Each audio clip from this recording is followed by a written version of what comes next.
De temps à autre, la vie met sur notre chemin quelqu'un qui n'était pas censé le croiser. Du moins, c'est ce que nous pensons. Dans une ville bruyante et indifférente, une petite fille apparaît là où personne ne l'attendait. Elle porte en elle une phrase à laquelle aucun adulte ne sait répondre. Voici l'histoire de ce qui se passe ensuite. Maman a dit que tu saurais quoi faire. La milliardaire se figea lorsqu'elle vit le nom de la petite fille. Le vent hivernal soufflait comme une sirène d'alarme à l'extérieur de Hale Dominion. C'était l'un de ces matins glacials à New York où même la vapeur qui s'échappait des bouches d'égout semblait froide. L'aube n'était pas encore complètement levée, mais le hall de la tour de 50 étages était déjà animé par les bruits d'une nouvelle journée riche. Le cliquetis rythmique des chaussures cirées, le bourdonnement sourd des scanners de sécurité, le sifflement métallique des ascenseurs qui montaient à toute vitesse avec des personnes trop importantes pour attendre. Puis vint un bruit qui n'avait pas sa place ici, le tapotement doux et irrégulier des chaussures cassées d'un enfant. Lily Ward se tenait juste derrière les portes tournantes, son souffle tremblant dans l'air. Le ruban adhésif enroulé autour de l'avant de sa chaussure gauche s'était décollé pendant la nuit, de sorte que chaque pas produisait un bruit sourd sur le sol en marbre. Le gardien de sécurité à la réception jeta un coup d'œil, plissant les yeux à cette vue. Une petite fille avec un manteau effiloché, les mains serrées autour d'une enveloppe froissée, comme si c'était la dernière chose chaude qu'elle possédait. Il murmura à son collègue « Encore un enfant des refuges. Tu t'es trompé d'immeuble, ma chérie. » Mais Lily ne partit pas. Elle se murmura à elle-même d'une voix à peine audible. Maman a dit « Tu sauras quoi faire ». Le fait de le dire à voix haute lui serra la poitrine, mais lui donna aussi le courage de faire un pas de plus. Derrière elle, un bus siffla et s'éloigna dans un grondement, laissant le froid l'engloutir. Lily leva les yeux vers l'enseigne en verre du bâtiment. Hale Dominion, le même nom que celui imprimé sur l'enveloppe qu'elle tenait, le même nom que sa mère avait murmuré la nuit où elle avait glissé l'enveloppe dans le tiroir de Lily. Et soudain, le souvenir de la nuit dernière la frappa à nouveau. Le réfrigérateur qui ne contenait rien d'autre que de la moutarde. Les excuses dans les yeux fatigués de son père. Sa voix après son service de nuit. « On va trouver une solution, chérie. Papa a juste besoin d'une semaine de plus. » Mais cela faisait très longtemps qu'il disait « une semaine de plus ». Lily avait attendu qu'il parte travailler, puis elle avait sorti l'enveloppe, froissée, décolorée et au bord usé, à force d'avoir été ouverte trop souvent. Elle l'avait ouverte lentement, comme si les mains de sa mère étaient encore là pour guider les siennes. À l'intérieur se trouvait une carte et une seule phrase écrite de la main de sa mère. « Si un jour toi et papa ne pouvaient plus vivre suffisamment pour vivre, allez à Hale Dominion. Donnez-leur cette carte. Dites « Maman a dit que vous sauriez quoi faire. » Alors maintenant, debout au centre d'un monde construit, pour des gens qui portaient des costumes et sentaient l'eau de Cologne coûteuse, Lily se força à se diriger vers la réception. La réceptionniste, une femme aux ongles acérés et au regard encore plus perçant, la regarda avec une irritation à peine voilée. « Ma chérie, tu ne peux pas rester ici. C'est un bâtiment privé. Tu dois… » Lily déglutit péniblement et leva l'enveloppe de ses mains tremblantes. « Ma mère m'a dit que je devais venir ici. Elle vous a laissé ça. » Quelques personnes qui attendaient l'ascenseur se retournèrent pour regarder. Quelqu'un ricana. Un autre murmura juste assez fort pour être entendu. Des parents envoyant leurs enfants mendier auprès de milliardaires. Puis les téléphones sortirent. Les appareils photos se braquèrent sur elle. Lily sentit sa gorge se serrer. « Ne pleure pas, ne pleure pas, ne pleure pas. » La réceptionniste esquissa un sourire qui n'atteignait pas ses yeux. « Où sont tes parents, ma chérie? C'est ma mère. Elle est partie. Et mon père travaille. S'il vous plaît, je dois juste remettre ça à quelqu'un. » Avant que la femme ne puisse la renvoyer, une vague d'émotion balaya le hall. Les portes de l'ascenseur s'ouvrirent avec un léger tintement. Aurora Hale en sortit. Ses talons faisaient un bruit net et délibéré sur le marbre, confiant, mais contrôlé. Le genre de démarche qui disait au monde entier qu'elle n'avait pas une minute à perdre. Les conversations s'arrêtèrent instantanément. Les employés se redressèrent. Les managers saluèrent pratiquement. Aurora Hale, PDG de Hale Dominion à 39 ans, régnait sur son empire comme une tempête hivernale, brillante, froide et dévastatrice. Le cadre intermédiaire le plus proche d'elle se précipita, désireux de faire bonne impression. « Madame Hale, je m'excuse pour cette perturbation. Une enfant s'est introduite dans le hall. C'est probablement une arnaque. Je vais la faire sortir immédiatement. » Lily tressaillit lorsqu'il tendit la main vers son bras. Avant qu'elle n'ait pu reculer, sa voix retentit dans le hall. Maman a dit « Tu sais quoi faire ». Aurora s'arrêta net. Le directeur se figea. Plusieurs personnes ont poussé un cri étouffé, si lentement que cela a déconcerté tout le monde. Aurora s'est tournée vers la voix de la petite fille. Son regard a balayé la chaussure scotchée de Lily, ses mains tremblantes, puis l'enveloppe défraîchie arborant le logo Dominion. « Qu'est-ce que tu viens de dire ?» a demandé Aurora. « Maman a dit que tu saurais quoi faire ?» a répété Lily en lui tendant l'enveloppe. Le responsable ricana. « Madame Hale, c'est clairement une arnaque, dit-il, mais celui-ci traversa le hall comme une lame. Elle prit l'enveloppe et l'examina. L'écriture, l'âge du papier, la petite carte noire glissée à l'intérieur. « Vérifiez cela, ordonna-t-il. Un gestionnaire de compte financier se précipita et glissa la carte dans un scanner. Un petit écran s'alluma avec un léger bip électronique. Le hall retint son souffle. Tout le monde s'attendait à ce qu'il n'apparaisse rien, ou une erreur, ou le nom d'un compte fermé depuis longtemps. Mais alors, la machine sonna et le visage de l'homme pâlit. « Madame Hale, murmura-t-il d'une voix tremblante, ce n'est pas une arnaque. » Aurora haussa un sourcil. « Expliquez-moi. Cette carte est liée à l'un de nos plus importants fonds structurés privés. Yassa O. » Sa gorge se serra. La bénéficiaire est cet enfant. Des murmures éclatèrent. Les appareils photos s'abaissèrent. La honte envahit les visages de ceux qui s'étaient moqués d'elle. Les yeux d'Aurora se plissèrent, non pas de colère, mais d'une rare lueur de reconnaissance, d'une étincelle qu'elle ne pouvait encore nommer. « Emmenez-la dans ma salle de conférence, » dit-elle calmement. Puis à son assistant, « Trouvez tout ce que nous avons sur Hannah Ward. Maintenant. » Lily resta là, confuse et effrayée, tandis que des adultes en costume l'emmenaient. Ses petites chaussures frappaient doucement et anxieusement le marbre, chaque coup résonnant plus fort que le précédent. Et quelque part dans la ville, dans un immeuble de bureaux miteux éclairé par des ampoules vacillantes, Noah Ward passait la serpillière sur le sol, fatigué, inconscient et complètement aveugle à la tempête qui se préparait autour de sa petite fille. Le quart de nuit avait son propre bruit, qui ne remportait aucun prix, mais qu'il connaissait mieux que les battements de son propre cœur. Le ronronnement sourd des vieux conduits de ventilation, le cliquetis lointain des ascenseurs qui se posaient dans leur cage, le bruissement doux et régulier de son balai à franges qu'il poussait dans un long couloir vide. Pour tout le monde, l'immeuble situé au 43e et Lexington n'était rien de plus qu'une tour de bureau fatiguée dont la moquette sentait vaguement la poussière et le vieux café. Mais pour Noah, c'était une question de survie. C'était l'endroit qui permettait à sa fille d'avoir un toit au-dessus de la tête, même si ce toit fuyait quand il pleuvait. Il s'arrêta, s'appuyant sur le manche de la serpillière. Ses mains lui faisaient mal, son dos le lançait, et sous tout cela palpitait une solitude qui s'était alourdie depuis la mort de Hannah 6 mois plus tôt, suffisamment lourde pour que respirer lui donne l'impression de faire un effort. Le chariot de nettoyage grinçait lorsqu'il le poussait. Les roues grinçaient toujours au même endroit dans le couloir, rappelant depuis combien de temps ce chariot était poussé par des gens comme lui, des gens qui vivaient dans l'ombre de bureaux remplis de personnes qui n'avaient jamais appris leur nom. Noah inspira l'odeur métallique et froide de l'air vicié et se murmura « Encore un petit effort, mon vieux. Encore une pièce, puis la maison où sa fille devait être endormie, où il espérait qu'elle n'avait pas entendu son estomac gargouiller lorsqu'il lui avait dit qu'il n'avait pas faim. » Mais un sentiment de malaise le traversa. Lily avait été silencieuse pendant le dîner, trop silencieuse. Et lorsqu'il l'avait embrassée sur le front avant de partir au travail, elle ne s'était pas accrochée à lui comme elle le faisait d'habitude. Il repoussa cette inquiétude, se disant que la fatigue rendait tout plus lourd. La serpillière heurta une partie sèche du carrelage. Il cligna des yeux, et soudain, un autre souvenir le frappa comme un souffle d'air froid.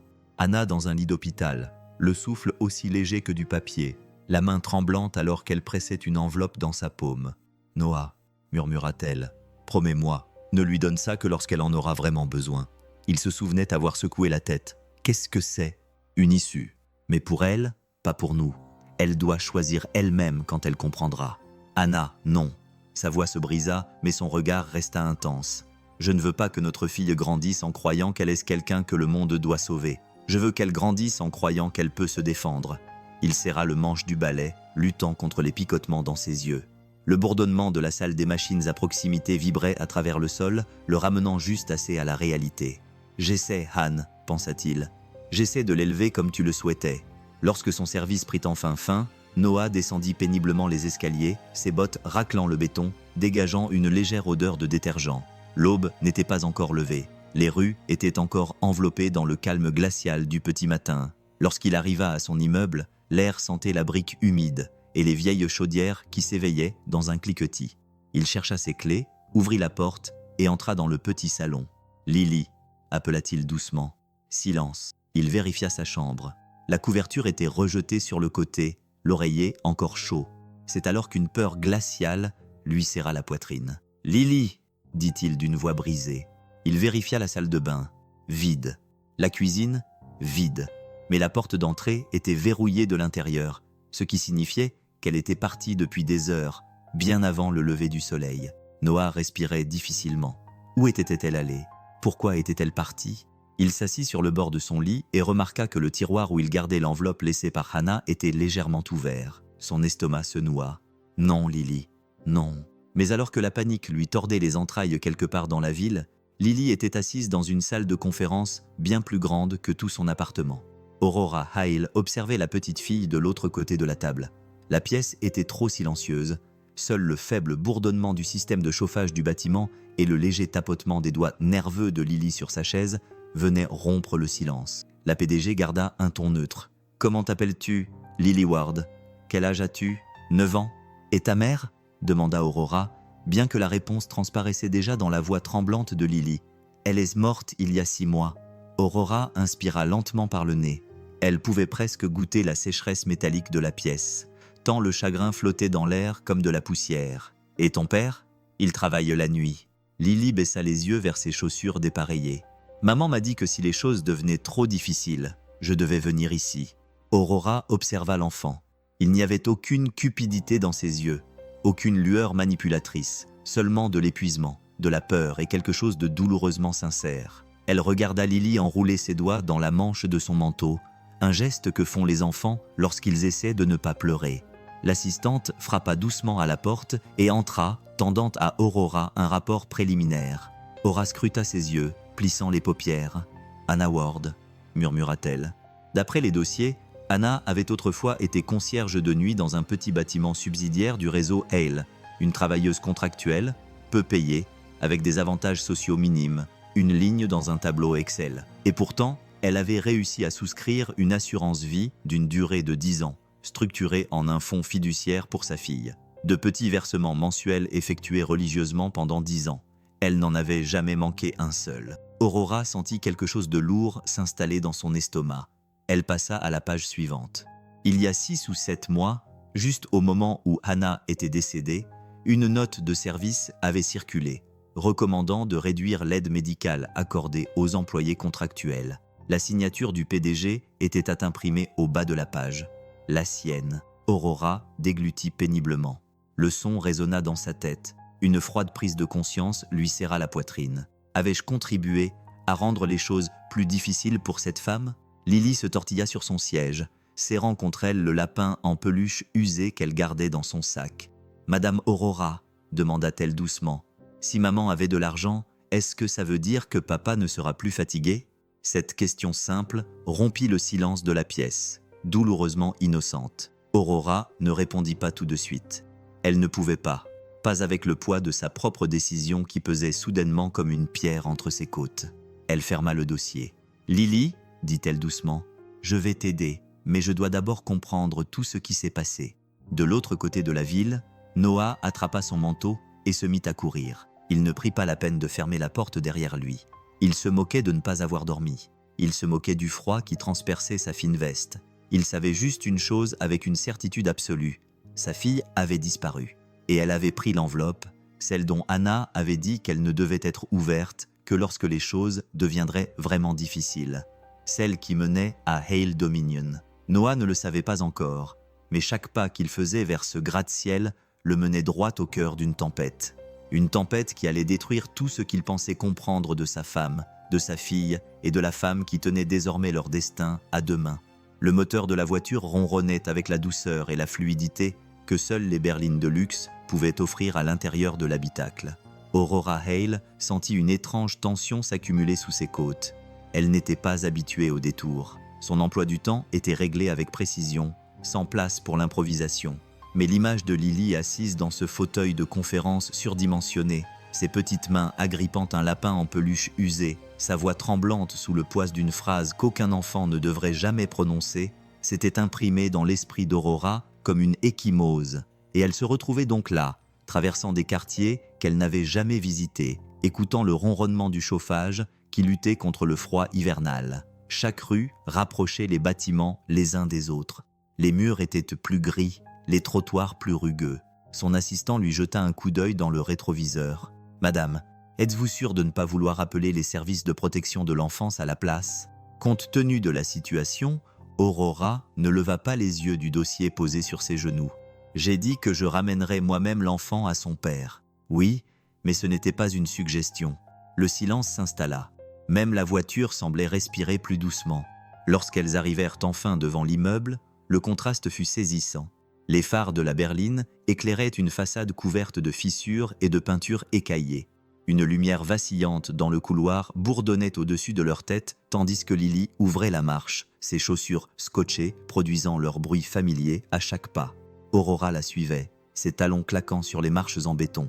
L'air sentait vaguement le vieux tapis et la cuisine de la veille provenant d'un appartement invisible. Mais il y avait aussi de la chaleur. Des voix s'échappaient des portes ouvertes. Les voisins saluaient Lily d'un signe de tête amical et familier. « Bonjour, ma chérie », murmura une vieille femme vêtue d'une robe de chambre à fleurs. « Ton papa travaille encore tard. » Lily acquiesça. « Il sera bientôt à la maison. » Aurora observait la scène, surprise de voir à quel point les gens reconnaissaient instinctivement cette petite fille, comme si elle leur appartenait à tous.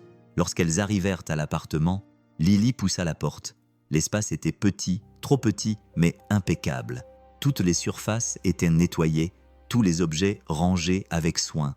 Une couverture défraîchie reposait sur un canapé affaissé. Le réfrigérateur ronronnait doucement, mais un léger cliquetis trahissait son âge. Un pot de crayon était posé à côté des dessins de Lily, soigneusement collés au mur. Des maisons bancales, des étoiles, une famille de 3 personnages schématiques. Un dessin attira l'attention d'Aurora. Une femme aux longs cheveux, un homme, un enfant entre eux. La main de la mère était transparente. Aurora inspira lentement. Pour une femme qui s'occupait de fusions de plusieurs milliards de dollars, elle n'était pas préparée à la sensation d'oppression que lui procurait cet appartement modeste. Puis la porte s'ouvrit. Noah Ward entra. Il était essoufflé, les cheveux humides de sueur après avoir couru. Sa voix retentit avant même qu'il ait pris conscience de la pièce. Lily. Puis il vit Aurora. Son corps se raidit. Un instinct protecteur se dessina sur son visage, net et immédiat. Sa voix prit un ton las, presque agressif. « Qui êtes-vous » Il tira doucement Lily derrière lui. « Lily, que s'est-il passé ? Où étais-tu » Lily s'empressa d'expliquer, les mots se bousculant si vite qu'ils en devenaient confus. « Papa, elle habite dans l'immeuble, celle dont maman a parlé, celle de la lettre. » Aurora s'avança, tendant calmement la main. « Monsieur Ward, je suis Aurora Hale. Votre fille est venue à Hale Dominion ce matin avec une enveloppe qui nous était adressée. J'ai pensé qu'il valait mieux vous la ramener en personne. » Il serra les mâchoires. « Vous l'avez emmenée quelque part sans ma permission. Je me suis assuré qu'elle était en sécurité. » Répondit Aurora d'un ton posé. Elle était seule dans mon hall d'entrée, en pleurs. Noah eut le souffle coupé. Ces mots le frappèrent comme un coup physique. Il ferma brièvement les yeux, rongé par la culpabilité. Mais ce moment passa rapidement, remplacé par la suspicion. Les gens comme vous ne se contentent pas d'assurer la sécurité. Vous prenez les choses, vous contrôlez les choses. Que voulez-vous exactement de ma fille ? L'expression d'Aurora se refroidit, mais pas complètement. Votre fille est la bénéficiaire d'un fonds fiduciaire substantiel que votre femme a mis en place. C'est elle qui nous a apporté la carte, qui a lancé le processus. Il ouvrit la bouche pour protester, mais la vérité le paralysa. Ses mains tombèrent le long de son corps. Un fonds fiduciaire. Sa voix se brisa. « Anna, elle a fait quoi ?» Aurora fit un geste vers la table. « Puis-je vous expliquer ?» Il hésita. La fierté luttait contre la peur. La peur luttait contre l'épuisement. Et sous tout cela, l'amour pour sa fille guidait chacune de ses décisions. Finalement, il acquiesça et ils s'assirent.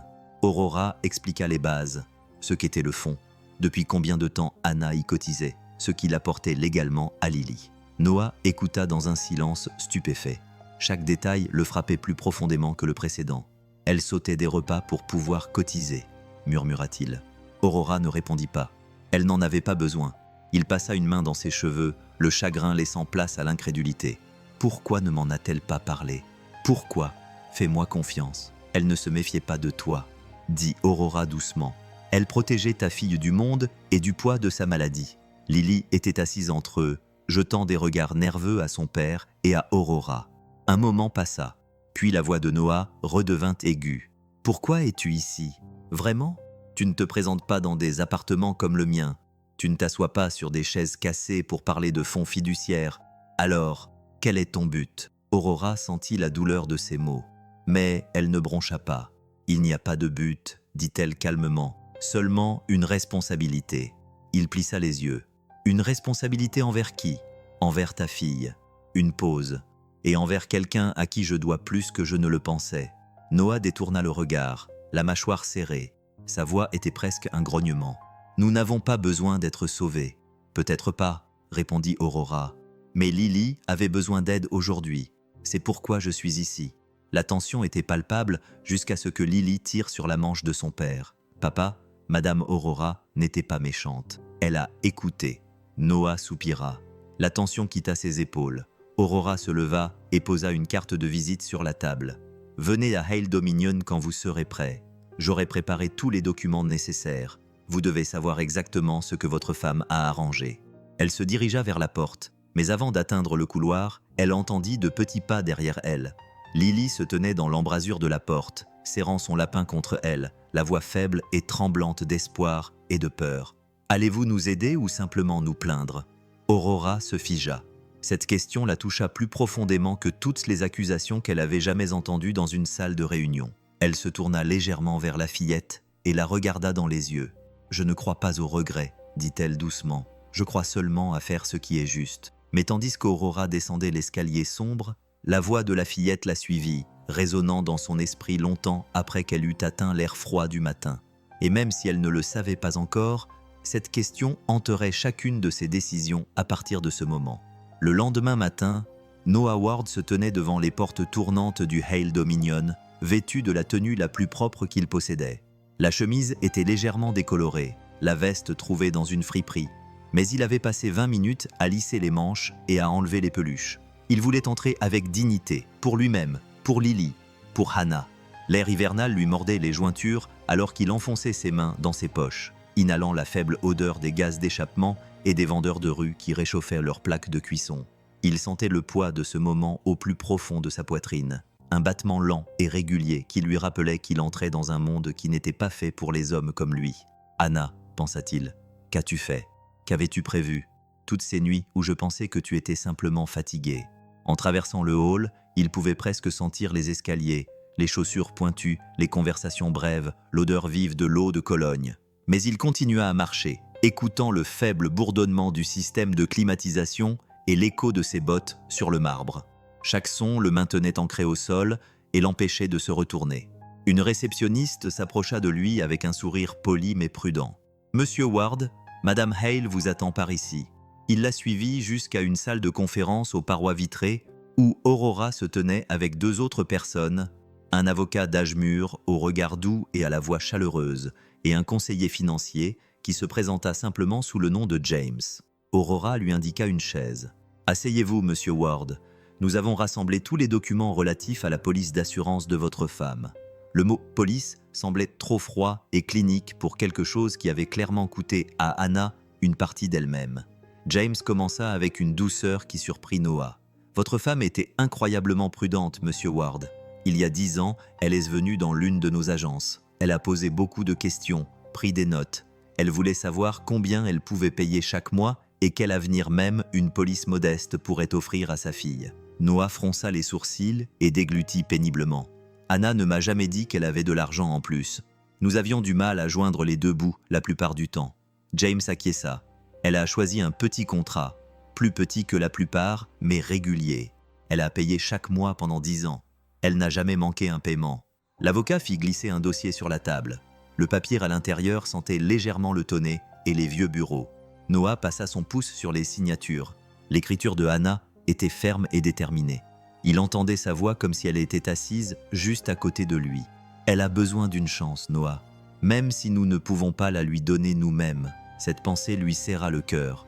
Aurora intervint doucement. « Monsieur Ward, ces fonds ne sont pas un cadeau de notre part. Ce n'est pas de la charité. C'est quelque chose que votre femme a construit brique par brique, avec sacrifice et détermination. » Il serra les mâchoires. « J'aurais dû le savoir. J'aurais dû m'en rendre compte. » « Non !» James l'interrompit doucement.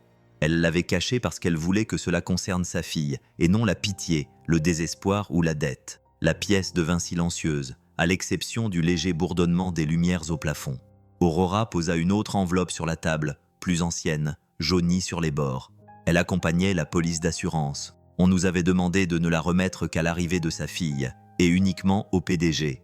Noah regarda l'enveloppe comme si elle pouvait le brûler. « Et vous allez l'ouvrir ?» Aurora hésita. Elle est adressée à la femme qui dirige cet immeuble. Il y a 10 ans, ce n'était pas moi, mais aujourd'hui, c'est moi. Ses doigts glissèrent sous le rabat. Le papier se froissa doucement. Elle déplia une lettre manuscrite. Des traits lisses, une encre douce, la voix indéniable de Hannah Ward. Aurora commença à lire, d'une voix d'abord calme. « Vous ne me connaissez pas, mais il y a 10 ans, je vous ai tenu la main dans le noir. » Sa voix se brisa légèrement, et elle s'éclaircit la gorge. La pièce sembla soudain plus petite, plus chaude, l'air plus lourd de sens. Aurora continua. « J'étais concierge de nuit dans l'un de vos anciens entrepôts. Vous étiez plus jeune à l'époque, vous appreniez encore, vous essayiez encore de faire vos preuves. Il y a eu un incendie au sous-sol. Je ne sais pas si vous vous en souvenez. Il y avait de la fumée partout. Vous toussiez, effrayé. Je vous ai sorti de là. » Noah retint son souffle. Aurora leva les yeux de la lettre, stupéfaite. L'avocate et James échangèrent un regard. C'était une nouvelle pour eux aussi. Aurora se força à continuer à lire. « Je n'ai jamais rien voulu de vous. J'espérais seulement que si vous surviviez à cette nuit-là, vous utiliseriez votre vie pour faire quelque chose de bien, quelque chose d'humain. » Un soupir doux et tremblant s'échappa de ses lèvres. « Maintenant, je suis parti. Et si ma fille trouve un jour le chemin de ta tour, cela signifiera que la vie est devenue trop lourde à porter pour elle seule. Je ne vous demande qu'une chose. Ne la plaignez pas. Ne lui donnez pas d'argent. Donnez-lui une chance de se relever. » Noah baissa la tête, les mains tremblantes. Aurora posa lentement la lettre. Pendant un long moment, le seul bruit dans la pièce fut le battement sourd de son propre cœur dans ses oreilles. Elle murmura, presque pour elle-même, « Elle m'a sauvé la vie. » James posa une main sur la table, la voix douce. « Madame Hyle, le saviez-vous » ? Non, sa voix tremblait. Je n'ai pas vu son visage cette nuit-là. J'étais à peine conscient. Noah sentit quelque chose changer dans l'air. Un fil invisible reliant l'héritage de sa femme à la femme assise devant lui. Le regard d'Aurora s'adoucit, mais il y avait une lourdeur derrière, un sentiment de culpabilité et de responsabilité. Noah se ressaisit. Donc, pendant tout ce temps, elle ne m'a jamais dit qu'elle avait sauvé quelqu'un d'important.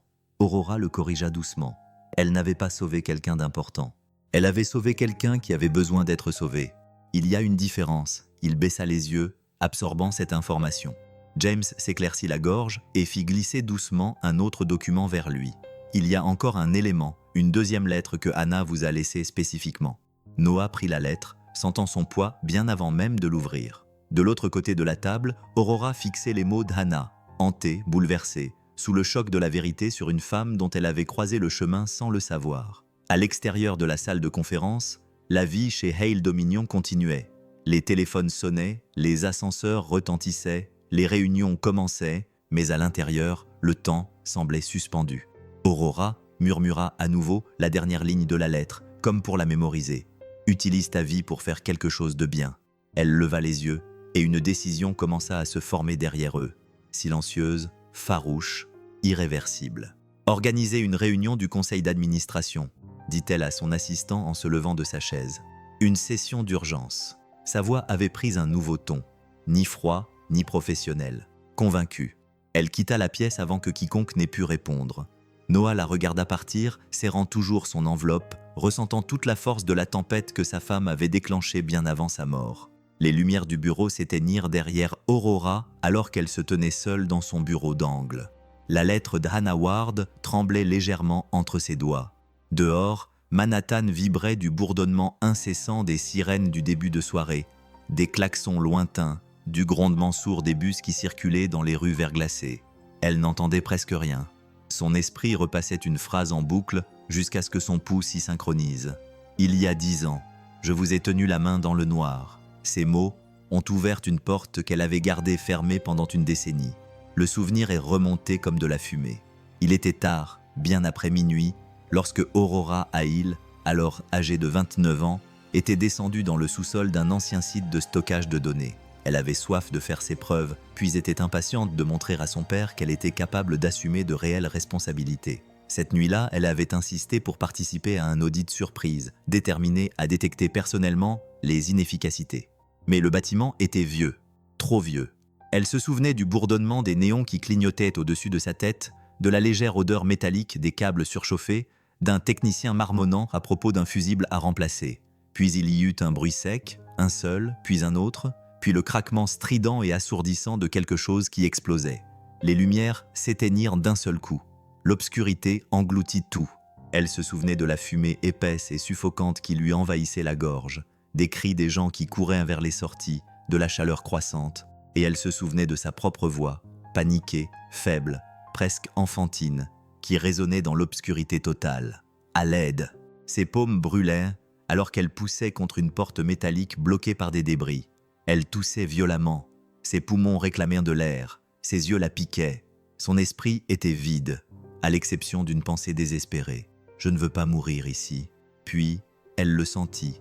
Une main, rugueuse, chaude, ferme, se refermant sur son poignet. Une voix rauque à son oreille. « Restez baissée. Restez avec moi. » Un chiffon humide pressé sur la bouche d'Aurora, des bras la tirant vers le sol, un corps la protégeant des débris qui tombaient. « Je vous tiens, » murmura la femme, toussant mais déterminée. « Ne respirez pas trop profondément. » La femme la porta et la traîna à travers la fumée aveuglante, guidée uniquement par son instinct et son courage. Les genoux d'Aurora raclaient le béton tandis qu'elle rampait. La chaleur léchait l'air au-dessus d'elle. Des alarmes retentirent au loin, puis un souffle d'air froid. Une porte s'ouvrit, des voix crièrent, des mains la tirèrent vers le haut et la sortirent. Aurora s'effondra sur le trottoir, toussant et tremblant. Les sirènes hurlaient, tandis que les pompiers se précipitaient dans le bâtiment. Elle se retourna pour remercier la femme qui l'avait sauvée, mais la concierge s'était déjà fondue dans le chaos. Pas de nom, pas de visage, pas de chance de dire quoi que ce soit. Son père avait qualifié cela d'incident mineur. L'entreprise l'avait étouffé. Aurora avait appris à l'étouffer elle aussi, jusqu'à présent, jusqu'à la lettre d'Hannah Ward.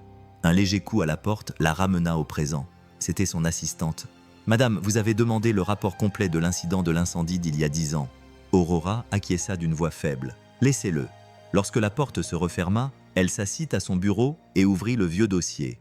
Les papiers dégageaient une légère odeur de poussière et de salle d'archives. Employée présente sur place lors de l'incident. Hannah Ward, poste, concierge de nuit. État après l'incident. Blessure minime soignée sur place. Suivi. Aucun. Note du superviseur. L'employé a refusé toute plainte officielle ou reconnaissance. Aurora expira dans un souffle tremblant et douloureux. « Cette femme m'a sauvé la vie », murmura-t-elle, et la société ne lui a même pas adressé un remerciement en bonne et due forme. Elle plia le rapport avec délicatesse, presque avec révérence. Mais il y avait une autre enveloppe, celle qui avait précédé la lettre d'Anna destinée au PDG. Aurora la retourna à nouveau, suivant le tracé de l'encre avec son pouce. Elle lut la suite à voix haute, dans un souffle à peine audible. « Je n'ai jamais voulu de récompense. J'espérais seulement que vous deviendriez quelqu'un qui n'oublierait pas ce qu'est la peur, afin que vous puissiez aider les autres avant que la peur ne les atteigne. » Aurora ferma les yeux. Une chaleur se répandit dans sa poitrine, non pas du réconfort, mais de la clarté, une sorte de chagrin né du courage. De l'autre côté de Manhattan, dans un petit appartement au 7e étage d'un immeuble délabré, Noah était assis, penché sur sa propre copie de la lettre d'Anna. Il lut chaque mot 3 fois, puis une 4e fois, entendant sa voix aussi clairement que si elle était à ses côtés. Elle avait sauvé un inconnu, un homme puissant, et elle n'avait rien dit. Il s'essuya les yeux avec le dos de la main, tandis que Lily dormait blottie contre lui. Sa respiration douce était le seul bruit dans la pièce. « Hannah, » murmura-t-il, « pourquoi ne m'as-tu rien dit? Pourquoi ne m'as-tu pas dit que tu étais si courageuse ?» Le silence ne lui répondit pas, mais l'enveloppa doucement comme l'écho d'un souvenir qu'il comprenait enfin. De retour dans son bureau, Aurora se leva et se dirigea vers la fenêtre, contemplant les lumières de la ville qui scintillaient comme des braises agitées. Son reflet brillait faiblement dans la vitre, celui d'une femme qui avait bâti un empire grâce à sa précision, et à son contrôle. Une femme que Anna avait aidée à traverser la fumée, et quelqu'un en qui Anna avait cru profondément, dans ses derniers instants, qu'elle ferait ce qui était juste pour sa fille. Aurora appuya une main contre la vitre, sentant la vibration fraîche du vent contre la douleur. « Utilise ta vie pour faire quelque chose de bien. » La phrase tournait en boucle dans son esprit comme un battement de cœur. Finalement, elle prit son téléphone. « Réunis le conseil d'administration », dit-elle à son assistant. « Ce soir, réunion d'urgence. Ce soir, madame, ils vont protester. Qu'ils protestent. Et l'ordre du jour. » Aurora baissa les yeux vers la lettre d'Anna, toujours posée sur son bureau. « L'ordre du jour, dit-elle doucement, c'est le changement. » Elle sortit de son bureau d'un pas décidé, ses talons résonnant bruyamment dans le couloir. Ce n'était pas le son froid et sec auquel ses employés étaient habitués à cette heure-là. Ce son était chargé de sens, de détermination, d'une sorte de feu qui ne brûlait pas, mais illuminait. Au plus profond d'elle-même, Aurora sentait la présence de la femme qui l'avait sauvée autrefois. Une femme qui avait vécu tranquillement, s'était sacrifiée sans compter et avait laissé derrière elle une fille qui était entrée dans son hall d'entrée avec des chaussures cassées et un courage incroyable. Anna Ward avait sauvé Aurora des flammes autrefois.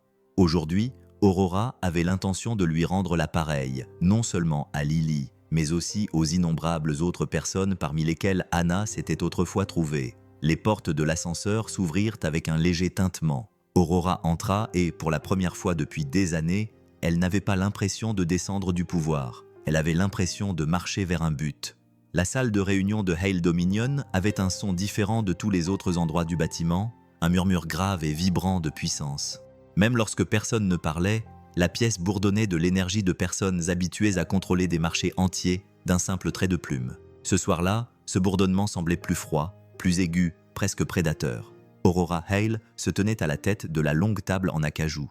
La lettre d'Anna Ward était soigneusement pliée dans la poche de sa veste. Plusieurs membres du conseil d'administration remuaient des papiers. D'autres la regardaient avec un mélange de suspicion et d'irritation. Le directeur financier, un homme nommé Whitaker, se cala dans son fauteuil avec l'assurance suffisante de quelqu'un qui pensait déjà connaître l'issue de la réunion. Aurora commença sans préambule. « Et vous, à sa place, vous auriez reculé ou tout risqué. Dites-le en commentaire, je lis tout. Nous sommes en train de repenser notre programme d'avantages sociaux, annonça-t-elle. Avec effet immédiat, je propose le rétablissement et l'extension du fonds d'aide à la santé pour tous les employés contractuels et les travailleurs à bas salaire. Quelques têtes se redressèrent, quelques ricanements se firent entendre. Et elle poursuivit. Je propose la création d'une nouvelle initiative, le fonds Anna Ward, dédié à soutenir les familles comme la sienne, les personnes qui font fonctionner cette entreprise, mais qui bénéficient de la protection la plus faible. Whitaker a laissé échapper un petit rire incrédule. Aurora, vous utilisez les bénéfices de l'entreprise pour créer une œuvre caritative pour les concierges. Aurora la regardait droit dans les yeux. Un murmure de malaise a parcouru la table. Un membre du conseil d'administration s'est éclairci la gorge. Madame Hale, nous comprenons la situation personnelle qui vous a inspiré cette décision, mais nous ne pouvons pas restructurer les dépenses de l'entreprise sur la base de réactions émotionnelles. Un autre intervint d'une voix empreinte de condescendance. Le marché ne récompense pas la sentimentalité. Nos actionnaires attendent de nous que nous soyons rigoureux en matière de profit. Vous le savez. Aurora inspira lentement. L'air avait un goût métallique contrôlé. Ce n'est pas de la sentimentalité, dit-elle calmement. C'est de la durabilité. Des employés en meilleure santé restent plus longtemps. Plus de stabilité à la base signifie moins de turnover, moins de gaspillage et une meilleure réputation publique. Whitaker l'interrompit d'un geste brusque. « Épargnez-nous vos discours, nous savons tous pourquoi vous faites cela. Cet enfant, celle qui s'est égarée dans le hall, comment s'appelait-elle déjà ? Lily Ward. » Aurora agrippa le bord de la table. « Ne prononcez pas son nom comme ça. » Whitaker sourit froidement. « Si ce sourire vous met mal à l'aise, laissez un like. Ça me dit que vous êtes toujours avec nous. Vous prenez des décisions basées sur la culpabilité, ou pire, sur l'image publique, et le conseil d'administration ne cautionnera pas votre réveil moral. » Un murmure d'approbation s'éleva. Aurora sentit quelque chose bouger en elle, quelque chose de stable et de féroce. « Je ne demande pas la permission d'avoir une conscience, dit-elle. Je demande à cette entreprise d'en développer une. » Quelques membres échangèrent des regards inquiets. Whitaker se pencha en avant. « Je vais être très clair. Si vous continuez à pousser dans cette direction, vous risquez de déstabiliser la trajectoire financière de cette entreprise. Et si vous refusez de reconsidérer votre position, nous demanderons la révision de votre poste de PDG. La salle devint silencieuse. C'était le genre de silence qui avait du poids, celui qui pouvait faire ou défaire une réputation. Quand Aurora prit enfin la parole, sa voix était douce mais inébranlable. Si protéger les personnes qui travaillent pour nous me coûte mon titre, alors qu'il en soit ainsi. Whittaker serra les mâchoires. Il ne s'attendait pas à ce qu'elle dise cette vérité toute simple à voix haute. Plus tard dans la nuit, le vent hurlait autour de Noah alors qu'il attendait Aurora sur le toit. Le bâtiment vibrait légèrement sous ses bottes, comme un être vivant qui respire. La ville brillait en dessous, par endroits épars, comme les braises d'un feu oublié. Aurora sortit sur le toit, la porte se refermant derrière elle. Le son se confondit avec le gémissement du vent, créant une harmonie inquiétante. « Vous avez demandé à me parler en privé », dit-elle. « Lily va bien ?»« Oui », répondit rapidement Noah. « Elle va bien, elle dort à la maison, c'est moi qui ne dors pas. » Aurora fronça les sourcils. « Que s'est-il passé ?» Il expira bruyamment, le froid lui brûlant les poumons. « Votre conseiller a mentionné qu'il y avait une opposition à ce que vous essayez de faire, et je ne veux pas que ma fille soit entraînée dans une guerre d'entreprise. Il ne s'agit pas de l'entraîner dans quoi que ce soit, » dit Aurora doucement. Il secoua la tête. « Vous ne comprenez pas. Lily a déjà assez souffert. Elle n'a pas besoin de devenir un symbole ou de faire la une des journaux. » Aurora détourna le regard, écoutant le vent siffler à travers les balustrades métalliques. « Je sais, » dit-elle doucement, « mais je ne peux pas non plus ignorer ce que votre femme a écrit ou ce qu'elle a vécu. » Noah laissa passer un moment. Les sirènes lointaines de la ville remplirent le silence entre eux. Il déglutit péniblement. « Anna ne t'a pas sauvé en attendant quelque chose en retour. Elle n'a jamais voulu de traitement spécial. Elle voulait juste une chance équitable pour les personnes qui font le travail le plus difficile. » Aurora acquiesça lentement. « Et c'est exactement pour cela que je me bats. » Noah observa son visage éclairé par la faible lueur des lumières du toit. Ce soir, il n'y avait pas de masque corporatif, seulement de l'épuisement et de la vérité. « Tu mets ta carrière en danger, » dit-il. La voix d'Aurora se réduisit à un murmure. Certaines choses valent plus que la carrière. Un étrange calme envahit la poitrine de Noah. De l'admiration, peut-être, du respect, quelque chose de troublant qu'il ne voulait pas encore nommer. Mais avant qu'il n'ait pu répondre, le téléphone d'Aurora vibra. Elle regarda l'écran, le visage tendu. « Un journaliste », murmura-t-elle. Whittaker a dû divulguer quelque chose. Il pose des questions sur le concierge décédé et un scandale politique. Noah sentit son estomac se nouer. « Ma femme ». Aurora ferma les yeux un instant. « Je suis désolé. » Noah regarda l'horizon. Le vent lui piquait les yeux. « Ne les laisse pas l'utiliser. Elle mérite mieux que ça. » Aurora s'approcha, sans le toucher, mais suffisamment près pour que la chaleur de sa voix adoucisse l'air froid. « Je ne l'utilise pas, ni toi non plus. Je te le promets. » Avant qu'elle n'ait pu en dire plus, son téléphone vibra à nouveau, plus urgemment cette fois. Un appel de Whittaker. Aurora ne répondit pas. Elle fixa l'écran lumineux pendant une longue seconde, puis glissa le téléphone dans sa poche. Le vent se calma. Le toit semblait plus petit. La voix de Noah était basse mais assurée. « Fais ce que tu as à faire, mais garde ma fille hors de danger. » Aurora acquiesça, le regard déterminé. « Je le ferai, tu as ma parole. » Loin en dessous, dans l'ombre de la rue, Whittaker mit fin à son appel et sortit son propre téléphone. Il composa le numéro d'un journaliste du réseau économique qu'il appréciait. « J'ai des informations, » dit-il d'un ton suave, « sur notre PDG et une histoire plutôt exploitable impliquant un travailleur contractuel décédé. » Il marqua une pause, souriant intérieurement. « Oui, vous voudrez publier ça ?» Alors qu'il raccrochait, le vent balaya la ruelle, faisant vibrer une grille métallique mal fixée comme un avertissement que ni lui ni Aurora ne pouvaient encore entendre. La guerre avait commencé. Le froid arriva sans pitié. Une de ces chutes soudaines de température à New York qui faisait gémir les radiateurs comme des animaux blessés et envoyait le givre ramper le long des bords des fenêtres. La température chuta rapidement, si brusquement que les gens dans la rue marchaient courbés, non pas à cause du poids de leur manteau, mais à cause du froid hivernal qui leur mordait la peau. À l'intérieur du vieil immeuble où vivaient Noah et Lily, l'air était si froid qu'on aurait dit que les murs eux-mêmes tremblaient. Le chauffage était tombé en panne peu après le coucher du soleil. Lorsque Noah s'en rendit compte, Lily était déjà emmitouflée sous 2 couvertures, son souffle devenant légèrement visible lorsqu'elle expirait. « Papa » murmura-t-elle d'une voix faible. « J'ai la poitrine serrée. » Noah s'assit à côté d'elle et posa une main sur son front. Chaud, trop chaud. La panique le saisit. C'est juste le froid qui joue des tours à ton corps, murmura-t-il en essayant de paraître calme. Je vais réparer ça. Il se dirigea vers le radiateur mural et s'agenouilla à côté. Le métal était glacé sous ses doigts. Il ouvrit le panneau, chercha un signe de vie, un bruit, une source de chaleur, mais rien, pas même un bourdonnement. Au bout du couloir, les portes s'ouvraient en grinçant tandis que les voisins échangeaient des murmures inquiets. Quelqu'un jura entre ses dents. Un bébé pleura. Le bâtiment semblait pousser un long soupir douloureux. Noah attrapa ses outils et réessaya. Une étincelle, un sifflement de fumée. Il retira brusquement sa main. La brûlure était légère, mais la douleur lui transperça les nerfs déjà à vif. « Merde !» murmura-t-il en secouant la main. Derrière lui, Lily toussa à nouveau. Ce son léger mais fragile le blessait plus profondément que n'importe quelle blessure. Il enveloppa sa main brûlée dans une serviette et attrapa son téléphone. Il appela le propriétaire. Messagerie vocale. Il rappela, directement sur la messagerie vocale. Il murmura pour lui-même. Bien sûr, pas ce soir, pas maintenant. De l'autre côté du fleuve, Aurora Hale était assise à un dîner auquel elle n'avait pas envie d'assister. Un événement de réseautage rempli de verres en cristal et de rires polis. Elle n'entendait presque rien. Son esprit ne cessait de revenir à Noah, à Lily, à la lettre, au conseil d'administration, au poids des décisions qui l'attendaient. Son assistante se pencha vers elle. « Madame, vous avez un appel d'une jeune fille. » Aurora se redressa. « Lily, oui. Dois-je vous la passer ?» La ligne cliqua et une petite voix tremblante entra dans l'oreille d'Aurora. « Madame Aurora, je peux vous appeler comme ça ?» Le cœur d'Aurora se serra. « Bien sûr. Tu vas bien ?» Il y eut une légère toux, un bruissement. Puis Lily murmura « Il fait si froid. Papa a essayé de le réparer, mais il s'est blessé à la main.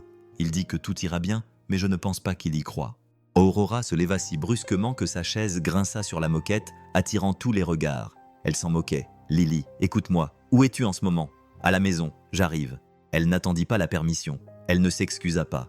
Elle laissa simplement tomber sa serviette en lin, attrapa son manteau et sortit dans la nuit froide. Lorsque Aurora arriva à l'immeuble, le vent lui fouettait le visage. Ses talons crissaient sur les plaques de glace. Elle n'était pas faite pour des endroits comme celui-ci, où les couloirs sentaient les vieux tuyaux et la survie. Mais ce soir-là, elle ne broncha pas. Lily ouvrit la porte avant même qu'Aurora ne frappe. Un souffle d'air froid la frappa immédiatement. « Oh mon Dieu !» murmura Aurora entre ses dents. Noah se tenait derrière Lily, les bras croisés pour se réchauffer, les mains enveloppées dans une serviette. Des ombres creusaient de profondes rides sur son visage. « Tu n'avais pas besoin de venir », dit-il d'une voix maîtrisée mais fatiguée. Elle entra quand même. « Tu aurais dû m'appeler. Je n'ai pas besoin de charité. Ce n'est pas de la charité, » dit-elle d'un ton sec. « C'est dangereux. » Elle n'attendit pas sa réponse. Elle traversa l'appartement, évaluant le froid, écoutant les faibles respirations provenant des pièces au bout du couloir. Elle vit des voisins âgés, blottis sous des couvertures.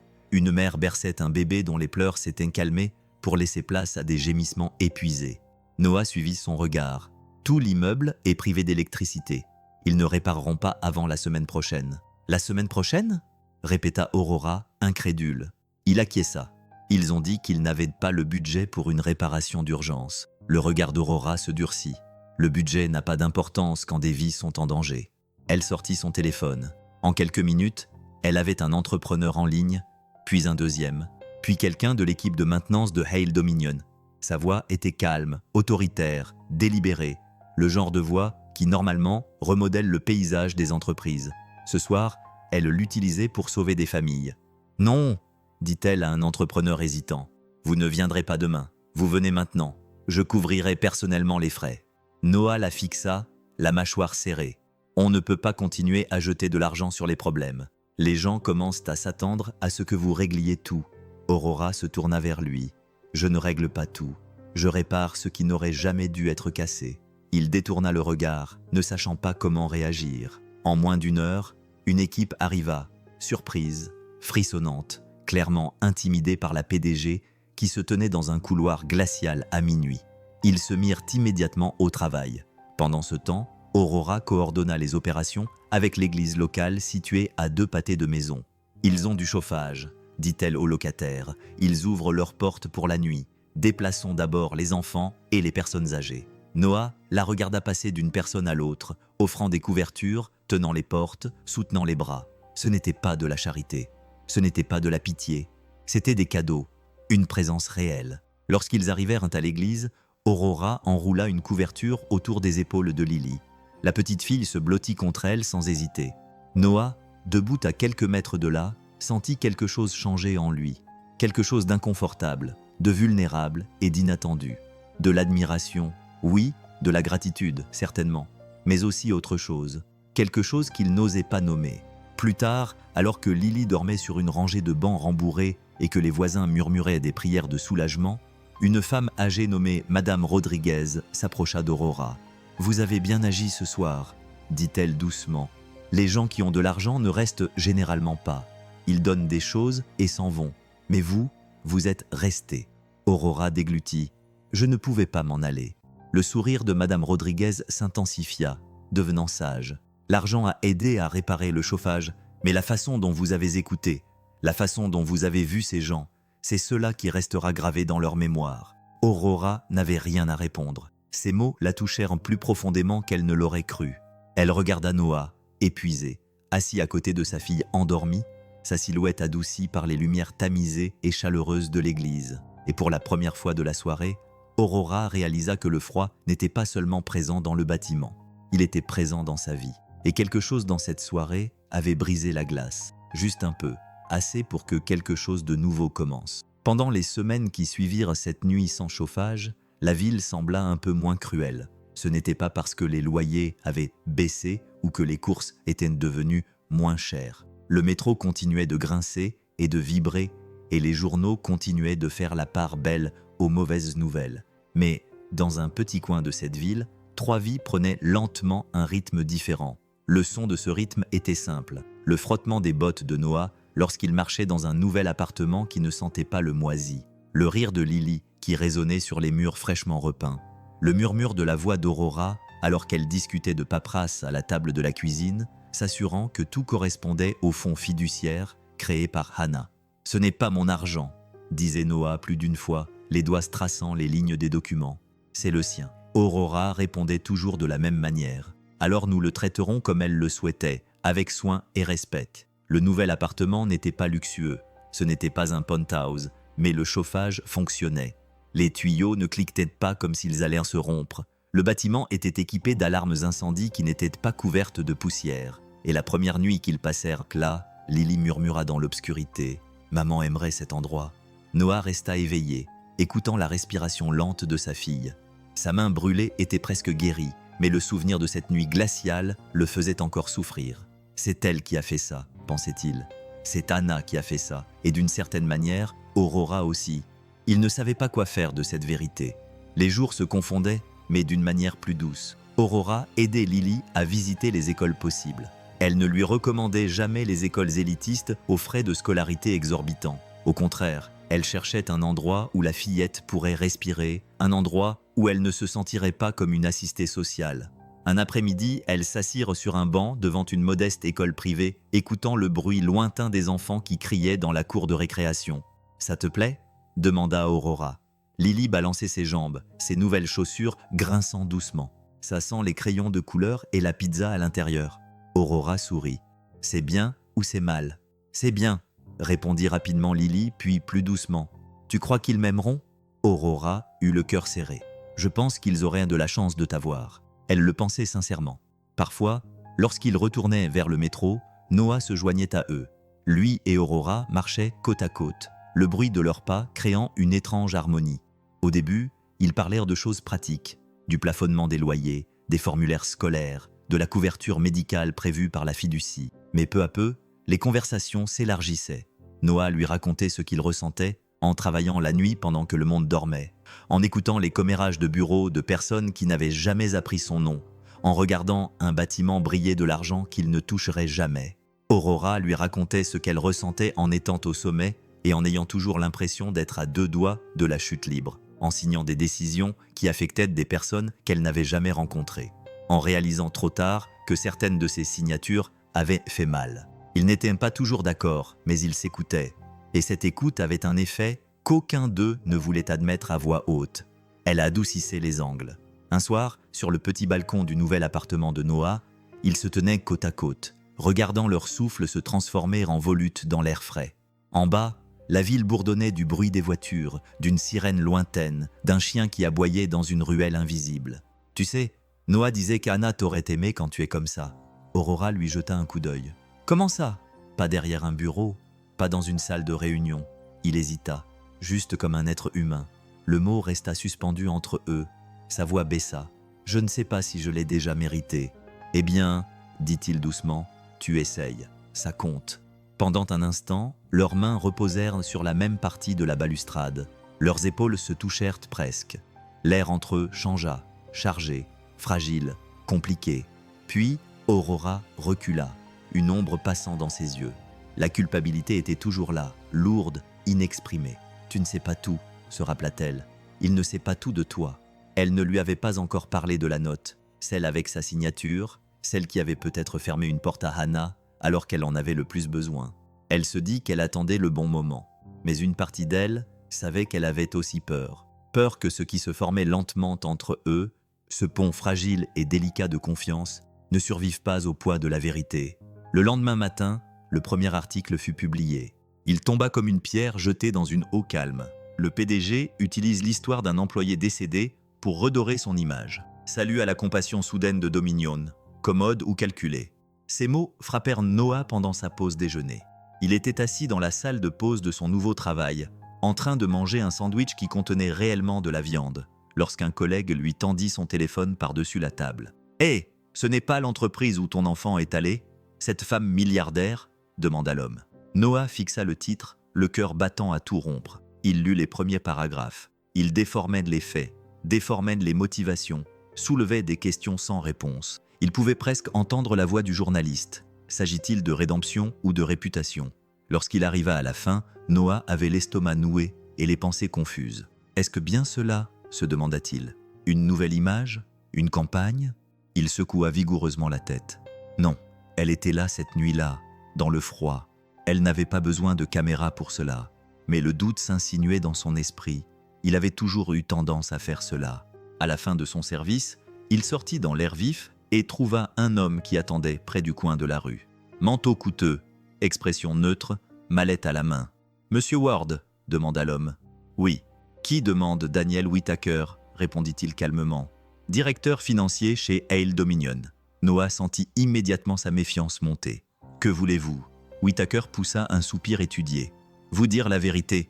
Quelque chose que Madame Hale a peut-être négligé de vous dire. » Il ouvrit sa mallette et en sortit un dossier. Le papier à l'intérieur bruissa doucement lorsqu'il le tendit. « Je pense que vous méritez de connaître toute la vérité sur la manière dont les demandes d'aide de votre femme ont été traitées. » Son ton était doux, presque compatissant. Certaines limites ne devraient jamais être franchies, surtout par des dirigeants qui prétendent se soucier des autres. Ces mots irritèrent Noah. Au début, il ne prit pas le dossier. Ses doigts le caressèrent, méfiant. « Pourquoi me donnez-vous cela ?» demanda-t-il. « Vous ne me connaissez même pas. » Whittaker esquissa un sourire. « Parce que je vous respecte et parce que vous aimiez Hannah. Vous devez savoir qui a signé pour lui retirer sa dernière chance d'obtenir une aide médicale. » Quelque chose en Noah se brisa à ces mots. Sa main se referma sur le dossier. Du papier, de l'encre, des signatures. Il ne savait pas encore ce qu'il contenait, mais il pouvait en sentir le poids, lourd, dangereux. Et alors qu'il se tenait là, sur le trottoir, le son lointain d'une sirène résonnant dans les rues, Noah eut le sentiment accablant que le contenu de ce dossier allait tout changer. Le dossier semblait plus lourd que du papier ne pouvait l'être. Noah se tenait sur le trottoir fissuré, le froid lui mordant les doigts, tandis qu'il sortait la première feuille. La rue autour de lui bourdonnait du bruit habituel de la ville, des bus qui s'arrêtaient dans un grincement, des klaxons lointains, le brouhaha des piétons. Mais tout cela s'estompait sous le battement de son cœur. C'était là une note, une date, une signature. La signature d'Aurora Hale. Sa vision se brouilla. La note détaillait une initiative de réduction des coûts datant de 7 mois plus tôt, juste au moment où Hannah luttait pour sa vie. Elle indiquait clairement le retrait de l'aide médicale complémentaire pour les travailleurs contractuels du réseau de filiales de Hale Dominion. Des travailleurs comme Hannah. Noah serra les mâchoires si fort qu'il en eut mal. Une vague de chaleur monta de sa poitrine jusqu'à sa gorge, engloutissant le trou glacial. Whittaker l'observait avec une sympathie calculée. « Je sais que c'est difficile, mais la vérité est importante. » Noah leva brusquement les yeux. « Pourquoi me donnez-vous cela ?» Whittaker croisa les mains derrière son dos. Parce que certaines personnes essaient de réécrire l'histoire afin de manipuler la tragédie à des fins personnelles. Vous méritez l'honnêteté, Monsieur Ward. L'honnêteté. Ce mot avait un goût de rouille. Noah referma le dossier d'un coup sec et s'éloigna avant de dire quelque chose de dangereux. Quand il arriva à son appartement, sa respiration était devenue superficielle. Ses mains tremblaient lorsqu'il ouvrit la porte. Lily dessinait à la table de la cuisine en fredonnant doucement. Lorsqu'elle leva les yeux, son sourire brilla comme un petit soleil. « Papa, regarde, j'ai dessiné Madame Aurora qui aide Madame Rodriguez à l'église. » L'innocence dans ses yeux lui serra le cœur. « C'est super, ma chérie. » Son sourire s'estompa lorsqu'elle scruta son visage. « Ça va ? Je vais bien. » Ce n'était pas le cas. Sa main brûlée lui faisait mal. Son cœur battait encore plus fort. Lorsque Lily retourna à son dessin en fredonnant à nouveau, Noah s'assit sur le canapé et ouvrit une nouvelle fois le dossier. Il lut chaque ligne jusqu'à ce que l'encre semble s'incruster dans ses os. Il pensa à Anna, assise seule dans le bureau d'une clinique, remplissant des formulaires qu'elle n'obtiendrait jamais, car quelqu'un en haut avait décidé que sa vie était une dépense. Il serra le poing jusqu'à froisser les papiers. « Aurora, tu aurais dû me le dire. » Le lendemain, Aurora entra dans une salle de réunion au 48e étage, s'attendant à y trouver Noah et Lily. Elle avait prévu de passer en revue les documents d'admission scolaire de Lily et le calendrier de distribution de la fiducie, mais seul Noah était présent. Son expression n'était pas froide, c'était pire, contrôlée. « Noah, dit-elle chaleureusement, comment vas-tu? Tu savais ?» La question trancha l'air net. Aurora s'arrêta net. « Si j'étais au courant, eh bien, que ma femme avait demandé une aide financière, qu'elle avait été refusée, que la note qui avait anéanti son dernier espoir portait ton nom. » Aurora sentit le sol se dérober sous ses pieds. Sa voix était basse, prudente. « Noah, je n'avais fait le lien qu'il y a peu, je ne savais pas que c'était elle. » Il brandit le dossier. « Mais tu savais que quelqu'un allait souffrir. » Aurora déglutit. « Je voyais des chiffres, je ne voyais pas de visage, c'était mon échec. »« Ton échec ?» Sa voix se brisa. « Ma femme suppliait qu'on l'aide pendant que tu signais des documents. Elle n'a pas pu vivre parce que quelqu'un avait besoin de rationaliser les coûts. » Aurora prit une inspiration, luttant contre le tremblement qui montait dans sa poitrine. « Si je pouvais revenir en arrière, mais tu ne peux pas, » lança-t-il. La pièce devint silencieuse. Même le faible bourdonnement du système de climatisation semblait étouffé. Aurora s'approcha. « Noah, je te jure que je n'ai jamais voulu faire de mal. Je ne savais même pas qu'Anna en avait fait. C'est justement ça, dit-il. Les gens comme toi prennent des décisions qui changent des vies. Et vous ne savez même pas quelle vie vous tenez entre vos mains. » Ce n'était pas de la cruauté dans sa voix, c'était du chagrin. Elle le ressentit comme une contusion qui se formait. « Noah, murmura-t-elle, j'essaie de réparer ce que j'ai cassé. »« Non. » Sa voix s'adoucit douloureusement. « Tu essaies de soulager ta conscience. » Aurora retint son souffle. Il ne criait pas, il ne l'accusait pas, il disait simplement la vérité. Une douleur plus profonde brillait dans ses yeux. Quand Anna a su qu'il ne lui restait plus beaucoup de temps, elle m'a dit qu'elle ne voulait pas que Lily grandisse en pensant que le monde lui devait quelque chose. C'est pourquoi elle a caché la police d'assurance. Elle voulait que notre fille vole de ses propres ailes. La voix d'Aurora se brisa. Et elle le fera. Je n'essaie pas de remplacer sa mère, mais tu fais partie de nos vies maintenant. Noah intervint doucement mais fermement. Et cela signifie que tes décisions passées nous affectent, que tu le veuilles ou non. Aurora baissa les yeux vers ses mains. Elle repensa à la nuit où Hannah l'avait traînée à travers la fumée. Elle repensa au banc d'église froid où Lily avait dormi contre son épaule. Elle repensa à ses propres mots. « Utilise ta vie pour faire quelque chose de bien. Je suis désolée, murmura-t-elle d'une voix tremblante. Je suis vraiment désolée. » Noah se détourna. « Je te crois, mais les excuses n'effacent pas les conséquences. » Il poussa un long soupir, à bout de force et épuisé. « J'ai besoin de temps, Aurora. Du temps pour comprendre ce que tout cela signifie. Du temps pour savoir si je peux faire confiance à ce qui se passe entre nous ou si ce n'est que de la culpabilité déguisée. » La douleur dans sa voix la brisa presque. Elle fit un pas en avant comme pour l'atteindre, mais s'arrêta. « Bien sûr, » dit-elle doucement. « Je te donnerai tout le temps dont tu as besoin. » Il acquiesça, mais ne la regarda pas dans les yeux pour l'instant. « S'il te plaît, ne m'offre rien en dehors du fonds fiduciaire. Rien qui ne provienne de ce qu'Anna a construit. » Aurora eut la gorge serrée. « Si c'est ce que tu veux. » C'est ce qu'elle voulait, dit-il. Elle acquiesça d'un petit signe de tête, mais définitif. Avant de partir, Noah hésita sur le seuil de la porte. « Lily tient toujours à toi, dit-il. Elle n'a pas besoin d'être mêlée à tout ça. Je te demande que, quoi qu'il arrive, elle soit protégée des retombées. Aurora répondit instantanément.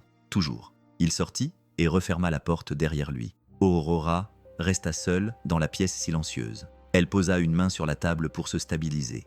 Son reflet dans la paroi vitrée lui semblait étranger, plus petit, ébranlé. 3 vérités lui traversaient l'esprit. Elle avait laissé tomber Hannah il y a des années. Elle avait laissé tomber Noah aujourd'hui. Et elle risquait encore de tout perdre. Son entreprise, sa réputation et le lien fragile qui se tissait entre eux. Son assistante fit irruption soudainement. Madame Hale, il y a une réunion d'urgence du conseil d'administration. Ils ont demandé un vote sur votre poste. Aurora se redressa lentement. Son cœur se brisait, mais elle ne fléchit pas. Elle se dirigea vers la salle du conseil d'administration d'un pas assuré, comme une femme qui avait perdu ce qu'il fallait et était prête à se battre pour ce qui comptait désormais. La salle du conseil semblait plus froide que d'habitude, non pas à cause de la climatisation, mais à cause des surfaces polies et des intentions acérées.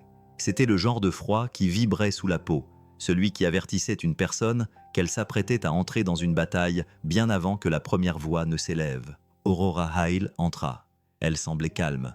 À l'extérieur, ses cheveux tirés en arrière, son tailleur impeccable, ses pas mesurés, mais à l'intérieur, quelque chose tremblait. Ce n'était pas de la peur, pas exactement, quelque chose de plus profond, quelque chose comme se débarrasser de la dernière pièce d'armure qu'elle portait depuis des années. Les membres du conseil d'administration étaient assis dans leurs fauteuils en cuir disposés en 2 longues rangées, comme un jury. Whittaker était assise au centre, les mains soigneusement jointes, les yeux brillants d'un triomphe silencieux. « Aura, dit-il d'une voix suave, merci de vous joindre à nous. » Elle prit place en bout de table. « Ne perdons pas de temps. Vous avez demandé un vote. » Quelques membres échangèrent des regards. Quelques-uns toussèrent. Leur malaise rendait l'atmosphère pesante. Whittaker s'éclaircit la gorge de manière théâtrale. « Avant de voter sur votre statut professionnel, nous pensons que vous voudrez peut-être présenter votre position. Il semble que vous ayez été inhabituellement actif ces derniers temps, réaffectant des fonds, faisant des promesses, interférant avec les procédures standards. » Aurora sentit une vague d'épuisement sous ses côtes, mais aussi quelque chose de résolu. « Vous voulez dire choisir de ne pas tourner le dos aux personnes qui font vivre cette entreprise ?» Un murmure. Un membre du conseil d'administration poussa un soupir. « Madame Hale, nous admirons votre esprit philanthropique, mais ces initiatives réduisent les profits.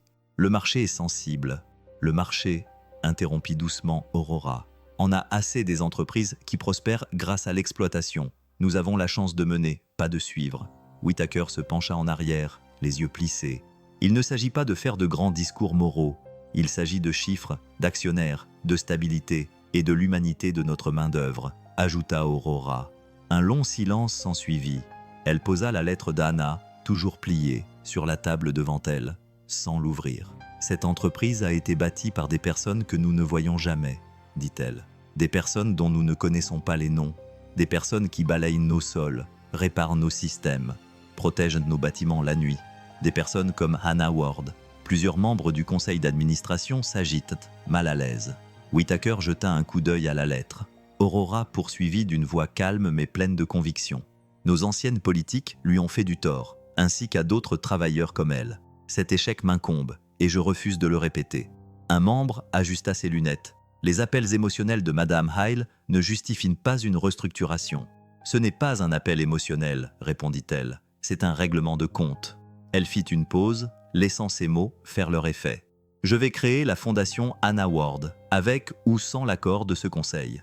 Abonnez-vous maintenant, parce que ce qui arrive juste après va tout faire basculer. Je financerai personnellement son lancement si nécessaire. Elle fournira une assistance médicale, une aide au logement d'urgence, une aide juridique, tout ce que je n'ai pas réussi à protéger lorsque j'en avais le pouvoir. » Sa voix s'adoucit jusqu'à devenir presque un murmure. « C'est la bonne chose à faire, et je ne le regrette pas. » Whittaker ricana. « Et si le conseil décide que vous n'êtes plus apte à diriger, continuerez-vous à soutenir ces décisions imprudentes ?» Aurora soutint son regard sans ciller. « Si protéger les personnes qui rendent notre empire possible me coûte ce titre, » dit-elle calmement, « alors ce titre ne valait pas la peine d'être détenu. » Des halètements, un silence assourdissant. Le genre de silence qui signifiait qu'une ligne avait été franchie, une bonne ligne. Whittaker se redressa, son masque glissant légèrement. « Très bien, nous allons procéder au vote. » Il appela chaque nom. Un par un, les mains se levèrent pour la destituer. Pas tous, mais suffisamment. Lorsque le dernier vote fut exprimé, Whittaker la regarda avec satisfaction. « Aurora Hale, le conseil d'administration a voté votre destitution du poste de PDG de Hale Dominion. » Avec effet immédiat, quelqu'un d'autre prit la parole, d'une voix douce et hésitante. « Nous aimerions que vous restiez en tant que conseillère honoraire, un rôle symbolique. » Aurora absorba ces mots, puis acquiesça d'un signe de tête. « J'apprécie le geste, vraiment. » « Mais non, » Whittaker cligna des yeux. « Je ne suis pas intéressée par le symbolisme, » dit-elle doucement. « Je suis intéressée par l'impact. » Elle rassembla ses affaires, juste son téléphone, son manteau et la lettre. Alors qu'elle se dirigeait vers la sortie, Whittaker lui lança « Vous faites une erreur. » Elle ne se retourna pas. À l'extérieur de la salle de réunion, le couloir semblait étrangement chaud. Ou peut-être se sentait-elle simplement plus légère. L'ascenseur émit un léger bip lorsque ses portes s'ouvrirent. Lorsqu'elle sortit dans le hall, elle s'arrêta brusquement car des gens l'attendaient. Une foule s'était rassemblée.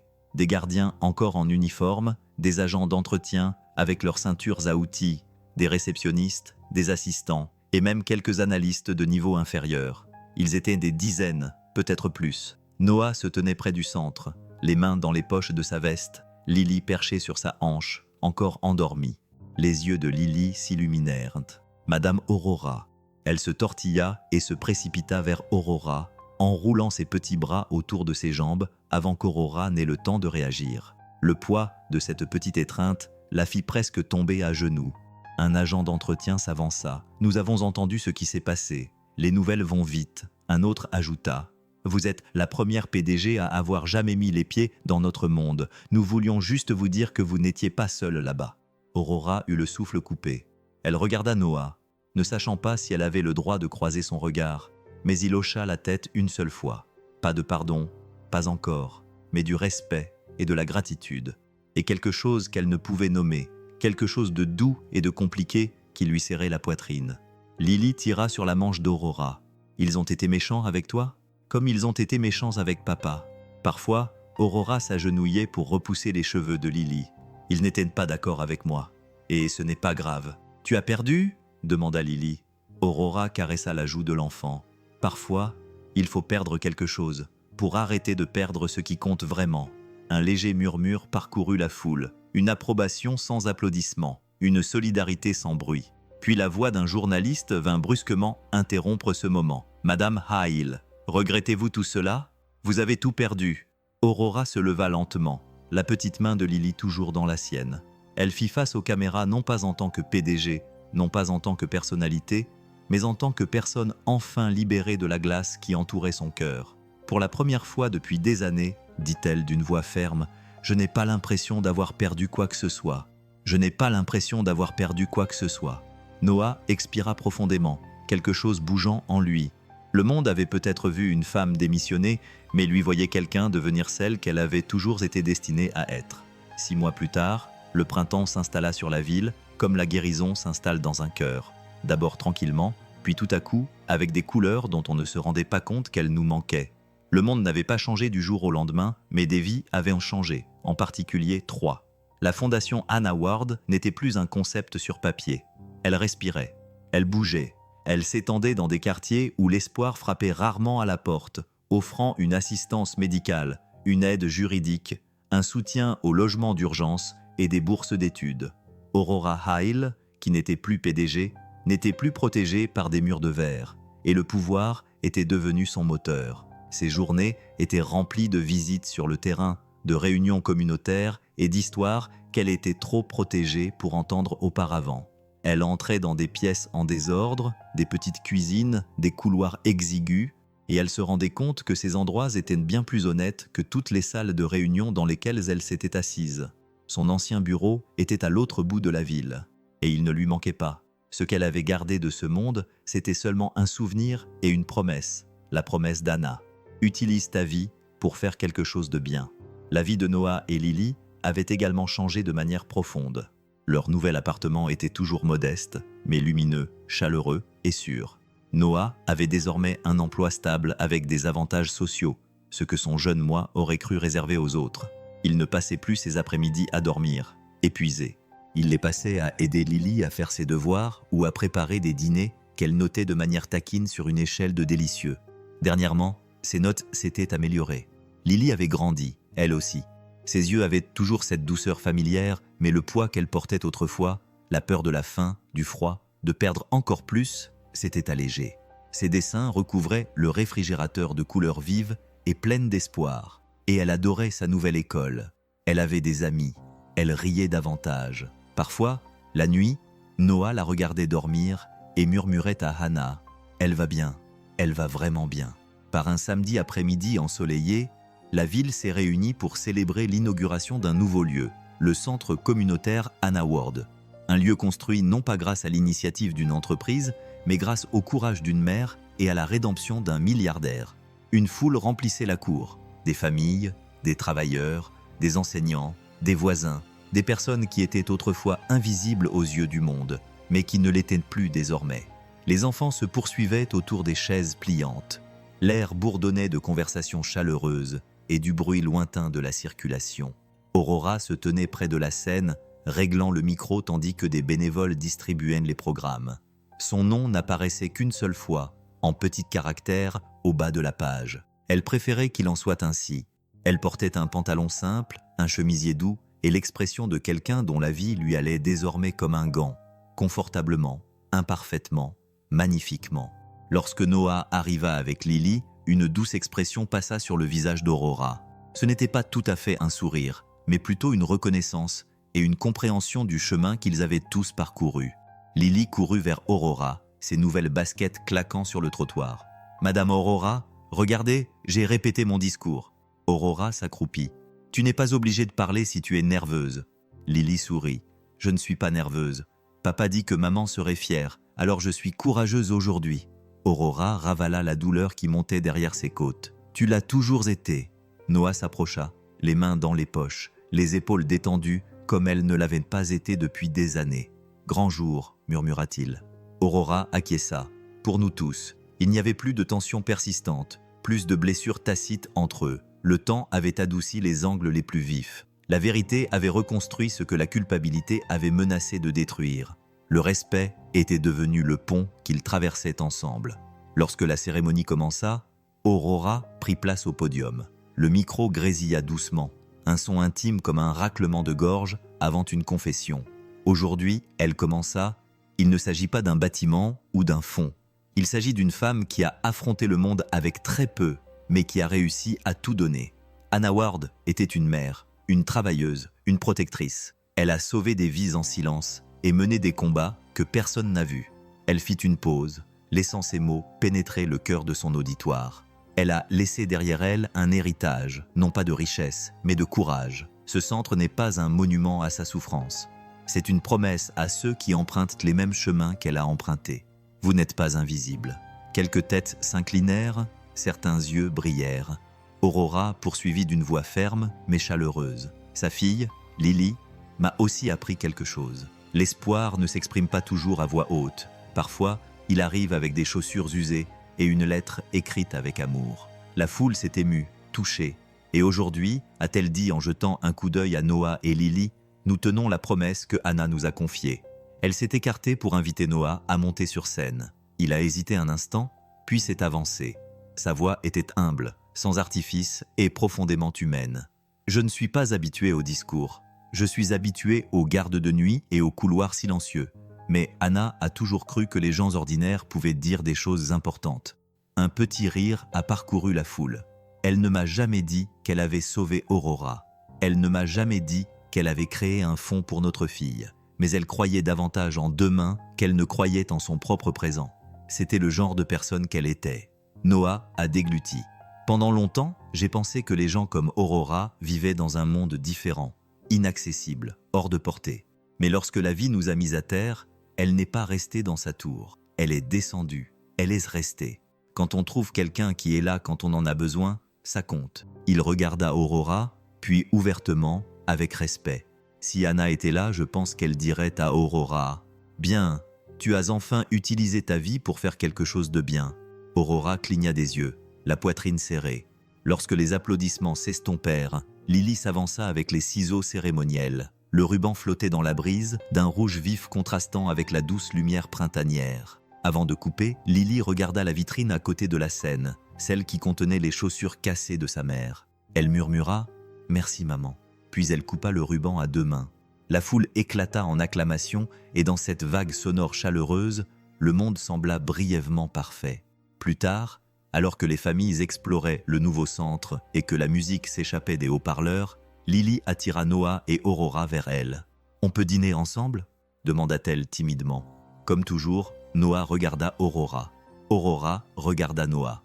Quelque chose d'inexprimé, qui se formait depuis longtemps, finit par s'éclaircir. Aurora s'agenouilla à la hauteur de Lily. « Ta maman s'est assurée que tu ne marcherais jamais seule, » dit-elle doucement. « Elle nous a amenés vers toi. » Lily prit la main d'Aurora dans une main, celle de Noah dans l'autre, les ancrant au centre de son petit monde, plein d'espoir.